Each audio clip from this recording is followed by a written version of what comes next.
Europe 1, 6h25.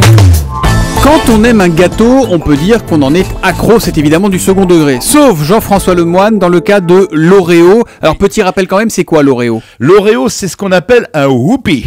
2 macarons noirs avec une crème blanche au milieu.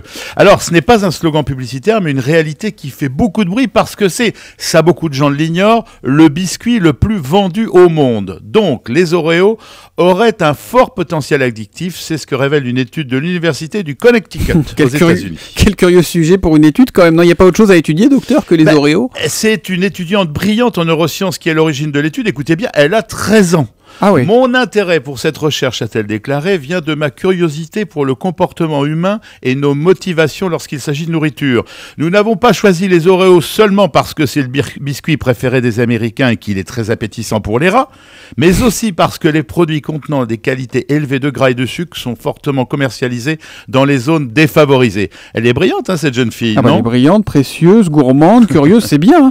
Bon, et alors, elle a donc observé l'effet du biscuit préféré des Américains sur des rats de laboratoire, et quel est le résultat ? Ouais, 2 groupes de rats. Un groupe d'affamés a eu droit entre 2 boîtes, des Oreos d'un côté et des gâteaux de riz de l'autre. Les rats passaient le temps qu'ils souhaitaient dans chaque boîte. Dans le second groupe, les rats avaient le choix entre de la drogue, morphine ou cocaïne, et de l'eau salée.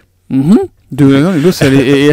Alors les rats c'est un peu quoi ? Qu'est-ce qui leur fait le plus d'effet dans tout ça ? Les rats qui ont mangé les biscuits chocolatés ont passé autant de temps dans la boîte que ceux qui avaient reçu de la drogue. Autre observation inattendue, Thomas, même si elle a aucune valeur scientifique, les rats préfèrent la crème exactement comme les êtres humains. Ils ont ouvert le biscuit en 2 pour manger le milieu. Comme on fait avec les princes de Lu. Je suppose, docteur, que cette étude débouche quand même sur une conclusion plus sérieuse que ça. Ça interpelle beaucoup parce que ça renforce la théorie qui dit que les aliments très gras ou très sucrés stimulent le cerveau de la même façon que les drogues. Ça expliquerait pourquoi certaines personnes ne peuvent pas résister à cette nourriture alors qu'elles savent que c'est mauvais pour eux. Et on sait comment ça marche, docteur ? Quel est le mécanisme ? Ça passe par ce qu'on appelle dans le cerveau le centre du plaisir. Alors des chercheurs ont mesuré les substances sécrétées par le cerveau et en rapport avec le plaisir. Eh bien, les biscuits activent davantage de neurones que la cocaïne ou la morphine.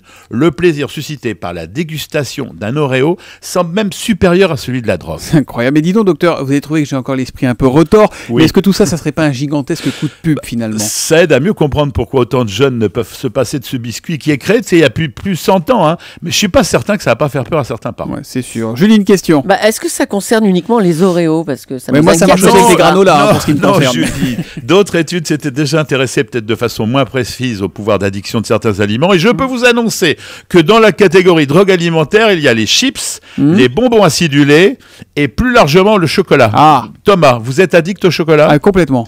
Eh bien, vous êtes chocoholique. C'est une nouvelle maladie. Il faudra que vous nous racontiez un matin les conséquences que ça a, en bien ou en mal, parce qu'on entend tout sur le chocolat. Hein. On n'attend pas que je vous fasse ça avant. Ah, on fait ça avant.